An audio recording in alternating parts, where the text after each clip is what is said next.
दोस्तों नमस्कार। अर्थव्यवस्था अगर देश की डामाडोल हो जाए तो सत्ता पर असर नहीं पड़ता है। अर्थव्यवस्था अगर डूबने लगे तो किसी राज्य की सत्ता या देश की सत्ता पलटती नहीं है, बल्कि देश की अर्थव्यवस्था डूबती परिस्थितियों में देश को ही डुबा देती है। क्या ऐसी परिस्थिति में यह देश आकर खड़ा हो गया है, जहां पर राज्यों को जीतना, सत्ता बनाना राजनीति का पराक्रम कहलाता है, और वहां पर कोई हार जाता है तो कहते हैं राजनीति छोड़ दीजिए। आप चुनाव नहीं जीत सकते हैं, आप किसी राज्य पर काबिज नहीं हो सकते हैं, लेकिन आप राज्य पर काबिज हो सकते हैं, चुनाव जीत सकते हैं, लेकिन अर्थव्यवस्था अगर नहीं संभाल सकते हैं तो फिर कौन क्या कहेगा। मौजूदा वक्त शायद इस वक्त की सबसे बड़ी निशानदेही यही कहता है कि देश की अर्थव्यवस्था को मोदी सत्ता ने किस तरीके से डुबो दिया है, इसका प्रति महीने अब जिक्र होने लगा है। इससे पहले जिक्र होता था हर बरस, यानी वित्तीय वर्ष के मद्देनजर, और बजट के जरिए आकलन किया जाता था कि इस देश की अर्थव्यवस्था को संभालने में कोई सरकार कितनी सक्षम है। लेकिन महीने दर महीने अगर देश के भीतर बाहर से सामान मंगाने की परिस्थितियां बड़ी होती चली जाए, यानी इंपोर्ट बढ़ता चला जाए, एक्सपोर्ट जिन भी क्षेत्रों में हो रहा था वो कम होता चला जाए, बैंकों के भीतर जो स्कैम या फिर घोटाले या फिर बैंकों का पैसा लूटने की परिस्थितियों में कोई अंतर नहीं आए या फिर उसमें भी इजाफा होने लगे। इतना ही नहीं, इन परिस्थितियों के मद्देनजर दुनिया के सामने भारत की करेंसी कमजोर होती चली जाए, और तो और परिस्थितियां जब और विकट होंगी तो संकट अर्थव्यवस्था के उन क्षेत्रों पर मंडराएगा जो सीधे सीधे लोगों की जिंदगी, रोजगार, पेट भरने से जुड़ा हो। संकट वहां पर भी हो और महीने दर महीने स्थितियां विकट हो रही हो तो फिर राजनीति कौन छोड़ेगा, सत्ता कौन छोड़ेगा। और यह सब तो बड़ी छोटी बातें हैं। सत्ता पास में रहेगी, चुनाव जीत जाएंगे तो संभाल लेंगे। यही वो शिगुफा है जो भारत की राजनीति में लगातार चलता है। लेकिन आज जरा परत दर परत परिस्थितियों को समझने की कोशिश कर लीजिए, क्योंकि स्थितियां इस देश की नाजुक हो रही है। अर्थव्यवस्था को लेकर, राजनीति को लेकर कतई नहीं। अर्थव्यवस्था का मुद्दा यह है कि सिर्फ जून के महीने में हम पूरे बरस का जिक्र नहीं कर रहे हैं, हम पिछले फाइनेंशियल ईयर से जिक्र नहीं कर रहे हैं, हम महीने दर महीने परिस्थितियों को जरा आप देखना शुरू कीजिए। जून के महीने में भारत जितना माल एक्सपोर्ट करता है वह कुल तादाद 37.94 बिलियन डॉलर की, यानी इसको रुपए में कन्वर्ट कीजिएगा तो यह 2,99,000 करोड़ का होगा।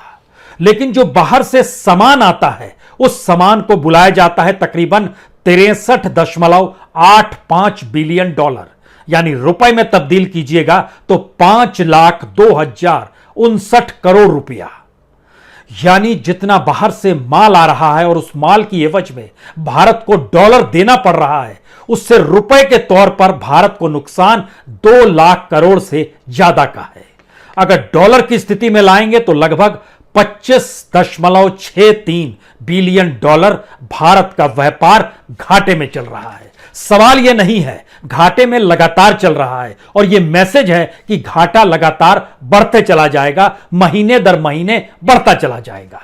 पिछले फाइनेंशियल ईयर में 193 बिलियन डॉलर इतना घाटा था भारत के ऊपर में, व्यापारिक घाटा। इस बार यह मानकर चला जा रहा है कि यह लगभग 300 बिलियन डॉलर तक पहुंच जाएगा, क्योंकि डॉलर के मुकाबले रुपया इतना कमजोर हो चला है कि आज तक इतना कमजोर कभी नहीं था।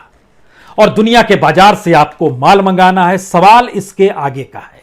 सवाल सिर्फ पेट्रोलियम पदार्थ भर का नहीं है। पेट्रोलियम पदार्थ तो लगातार हम इंपोर्ट करते रहे हैं, इस बार भी कर रहे हैं। हां, डॉलर के मुकाबले रुपया कमजोर हुआ तो तकरीबन उस पर असर 20 बिलियन डॉलर का पड़ गया।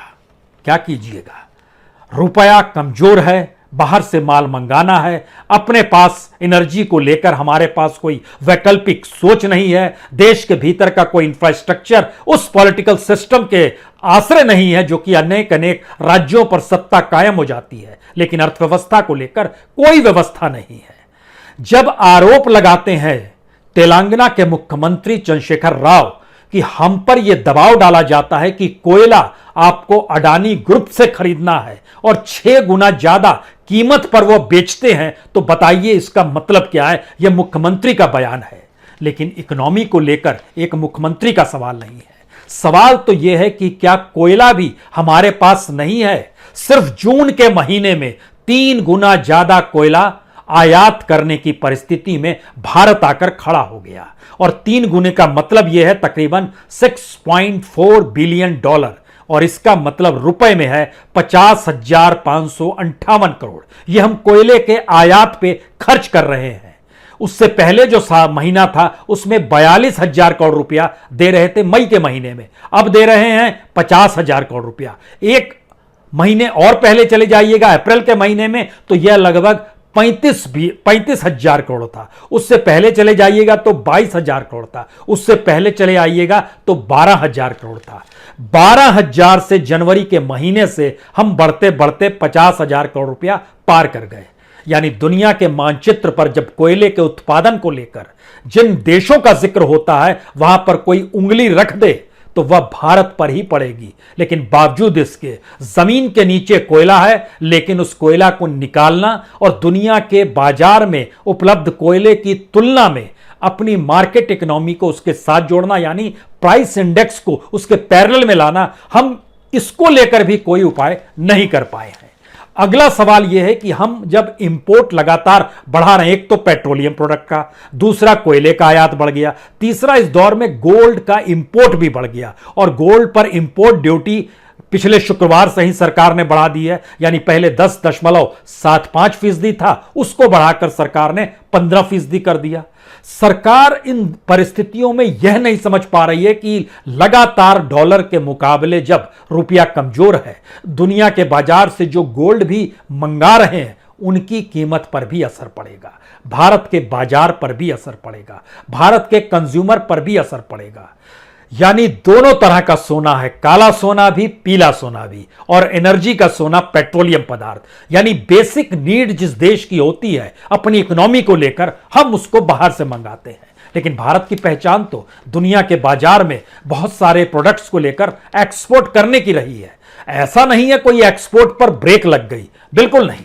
लेकिन एक्सपोर्ट कर पाने की परिस्थितियां कम क्यों हो रही है? इस देश के भीतर में हम एक्सपोर्ट करने जितना उत्पादन क्यों नहीं कर पा रहे हैं? क्या दुनिया के बाजार में नहीं ठह पा रहे हैं, या फिर भारत के भीतर का इंफ्रास्ट्रक्चर कुछ ऐसा डामाडोल हो गया है जहां पर इससे पहले जिस माल का एक्सपोर्ट भारत बड़ी तादाद में करता था उसमें भी कमी आने लगी है? मसलन इंजीनियरिंग गुड्स, इसमें जो कमी आई है, छोटी मोटी कमी नहीं आई है, 72,594 करोड़ रुपए, यानी लगभग $9.19 बिलियन की इसमें कमी आ गई है। जो एक्सपोर्ट होता था, जो ड्रग एक्सपोर्ट था भारत का, उसमें लगभग $2 बिलियन यानी तकरीबन 16,000 करोड़ रुपए की उसमें कमी आ गई है। और टेक्सटाइल और यार्न, इसको लेकर भी भारत जो एक्सपोर्ट किया करता था उसमें भी तकरीबन $92.5 मिलियन यानी तकरीबन 7,306 करोड़ रुपए की कमी आ गई है।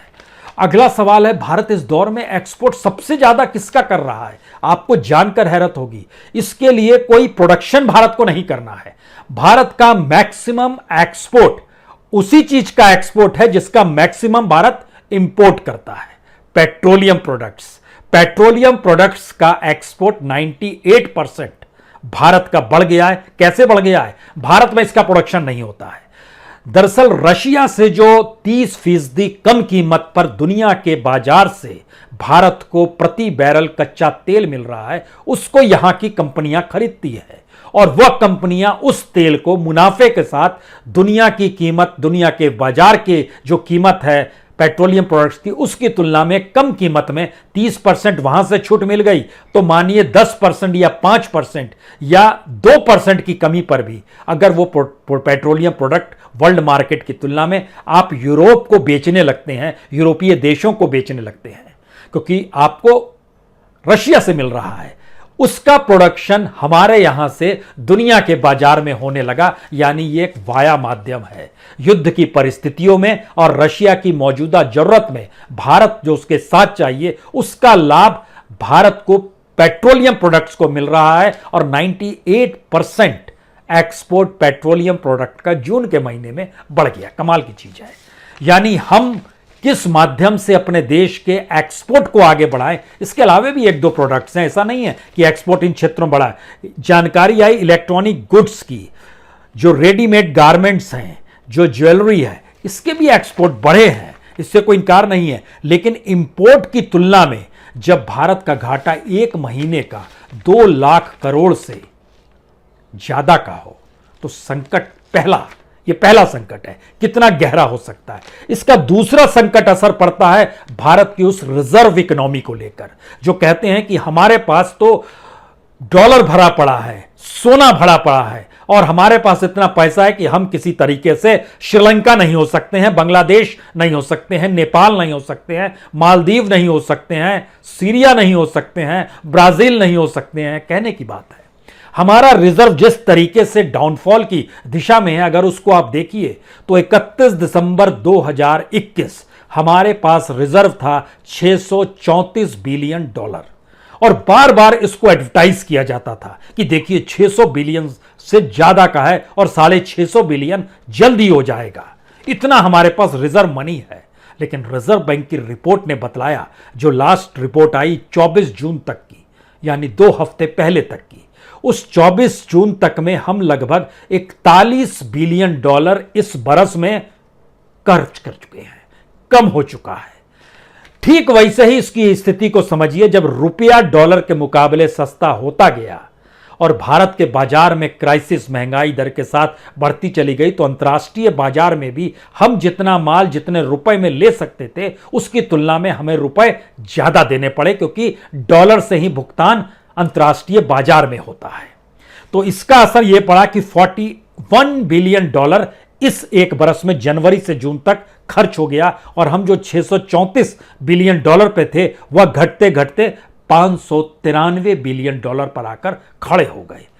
राजनीति साध सकते हैं, इकोनॉमी कैसे साधिएगा? और इकोनॉमी नहीं साधी जाती है तो कोई नहीं कह सकता है कि आप राजनीति को छोड़ दीजिए, क्योंकि इसका दूसरा हिस्सा जिस स्थिति में आता है, हम बार बार डिजिटल इकोनॉमी का जिक्र करते हैं, लेकिन भारत का जो कैश ट्रांजैक्शन है, दुनिया के टॉप 50 देशों की कतार में, जो बड़े विकसित देश हैं, बड़े विकासशील देश हैं, उस कतार में जब आइएगा, पहले नंबर पर जापान है, दूसरे नंबर पर हांगकांग है, तीसरे नंबर पर इंडिया है, जो कैश ट्रांजैक्शन सबसे ज्यादा हो रहा है जिस देश के भीतर में।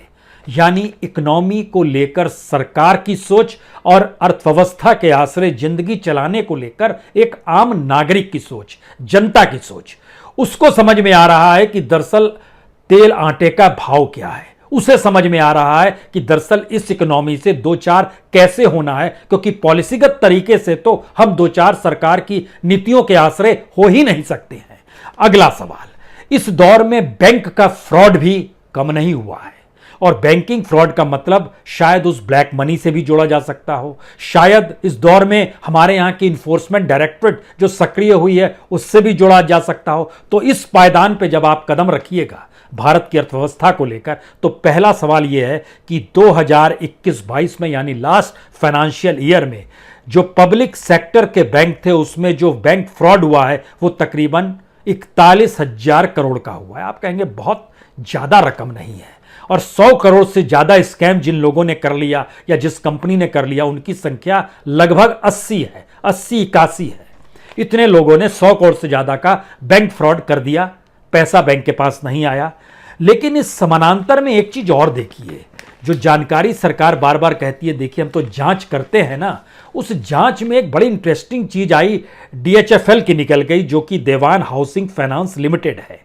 हम जब यह जानकारी दे रहे हैं कि बैंक फ्रॉड 41,000 करोड़ का पब्लिक सेक्टर के बैंक से 2021-22 के फाइनेंशियल ईयर में हो गया, प्राइवेट सेक्टर में भी हुआ तकरीबन 13,000 करोड़ का, वह उसको थोड़ी देर के लिए भूल जाइए, क्योंकि हम पब्लिक सेक्टर पर ध्यान दे रहे हैं, सरकार पर ध्यान दे रहे हैं।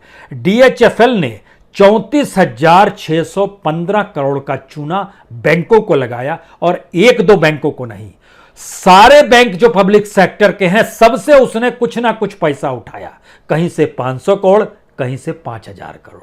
कमाल की चीज है और कोई नकेल कस पाने की स्थिति में इस देश के भीतर में नहीं आया। अगर आंकड़ों की दृष्टि से समझें तो नीरव मोदी और मेहुल चौकसी ने पंजाब नेशनल बैंक को तकरीबन 14,000 करोड़ का चूना लगा दिया था। उसके बाद दूसरा नाम आया था एबीजी शिपयार्ड। एबीजी शिपयार्ड ने तकरीबन 22,000 करोड़ का चूना भारत के बैंकों को लगाया। उन दोनों से एट पार हम डीएचएफएल में जब जाते हैं जिसने 34,615 करोड़ का चूना लगाया है, तो बैंकों की, रिजर्व बैंक की उस फेरिस्त को देखने की जरूरत है जिसने बैंकों के नाम के साथ रकम बताया कि इसको इतना चूना लगा दिया गया। उसमें पहला नाम एसबीआई का है 9,898 करोड़। दूसरा नाम उसमें आता है 6,662 करोड़ यूनियन बैंक का। Central bank of India 1,030 crore. Bank of Baroda 1,959 crore. Bank of India 4,750 crore. Bank of Maharashtra 1,170 crore. Indian bank 2,150 crore. Punjab and Sindh bank 1,385 crore. UCO bank 500 crore. PNB 3,802 crore. सारे बैंकों की पूरी फहरिस्त है। सवाल यह था कि जब आप किसी एक पब्लिक सेक्टर के बैंक को चूना लगा रहे हैं तो सरकार की कौन सी पॉलिसी है जो इकोनॉमी को संभालती, और वो संभल नहीं पाई कि आरबीआई के भीतर बैठे 2 दर्जन डायरेक्टर्स का ध्यान इस दिशा में नहीं गया कि एक के बाद एक चूना लगते चला जा रहा है, एक ही दिन अप्लाई नहीं किया गया। यह रिजर्व बैंक का पूरा डाटा बतलाता है, उसके अपने डॉक्यूमेंट्स बतलाते हैं। जो एप्लीकेशंस दी गई डीएचएफएल के जरिए धीरे धीरे हर जगह से पैसे लेकर उसको सक किया जा रहा था जो पब्लिक सेक्टर के बंद बैंक थे, और उसमें 1 दर्जन से ज्यादा बैंकों को आप एक लाइन से चूना लगाते चले जाते हैं। और आईडीबीआई को भी चूना लगाया गया 1,806 करोड़ का। फेडरल बैंक को लगाया गया 300 करोड़ का। गजब की चीज है, इकोनॉमी नहीं संभल पा रही है। और इसी दौर में इकोनॉमिक ऑफेंस को लेकर या मनी लॉन्ड्रिंग को लेकर इस देश के भीतर में ईडी सबसे ज्यादा सक्रिय है। उसकी सक्रियता क्या आपको कोई लाभ नहीं पहुंचाती है? इस देश के रेवेन्यू को बचा नहीं पाती है? जो लूटना चाहते हैं लूट कर चले जाते हैं। क्योंकि इस दौर में स्विस बैंक का भी जब आंकड़ा आया था तो उसने बताया था कि भारतीयों का जो पैसा है वहां पर वह 30,500 करोड़ हो गया है, यानी वह भी हाइट पर है। वो पैसा कहां से आ रहा है, किसके जरिए आ रहा है? लेकिन अगर आप इस दौर में मनी लॉन्ड्रिंग को लेकर ईडी का कच्चा चिट्ठा निकालेंगे तो आप हैरत में आ जाएंगे। एक चीज जान लीजिए, मनी लॉन्ड्रिंग यानी ईडी जैसे ही बना उसके बाद मनी लॉन्ड्रिंग का जो शुरुआत होती है उस साल वो मनमोहन सिंह का काल था 2004-5 का। 2004-5 से 2014 तक इस देश के भीतर में मनी लॉन्ड्रिंग को लेकर ईडी ने सिर्फ 112 जगहों पर छापे मारे थे। 10 साल में 112 जगहों पर छापे। मोदी काल में ये छापे 2,974 बार मारे जाते हैं। तो जाहिर है ब्लैक मनी होगी, मनी लॉन्ड्रिंग हो गई होगी, पैसा लाना चाहिए। इस दौर में ब्लैक मनी नहीं बननी चाहिए। अर्थव्यवस्था को संभालने का मतलब तो यही है, अन्यथा जनता पर टैक्स का बोझ डालिए। वो बोझ कैसे डाला गया है जरूर बताएंगे आपको। लेकिन इस दौर में देखिए जो एसेट अटैच किए गए ईडी के जरिए मनमोहन सिंह के 10 साल में 5,346 करोड़ के, इस दौर में 95,432 करोड़ के। अब इसके बावजूद भी इस देश में क्या इतना करप्शन था कि मनमोहन सिंह नहीं मारवा रहे थे छापे, या फिर उनकी ईडी अटैच नहीं कर रही थी संपत्ति, इस दौर में करने लगी? तो उस दौर की इकोनॉमी को संभालने की परिस्थिति और इस दौर की इकोनॉमी संभालने की परिस्थिति अंतर क्यों है? बैंक कंगाल इस दौर में क्यों है, उस दौर में क्यों नहीं थे? लोग उस दौर में ईएमआई कैसे चुका देते थे, अब क्या मुश्किल है? उस दौर में रोजगार क्यों था, अभी रोजगार क्यों नहीं है? ये सारे सवाल मनमोहन सिंह से प्रेम का नहीं है, ये भारत का सवाल है।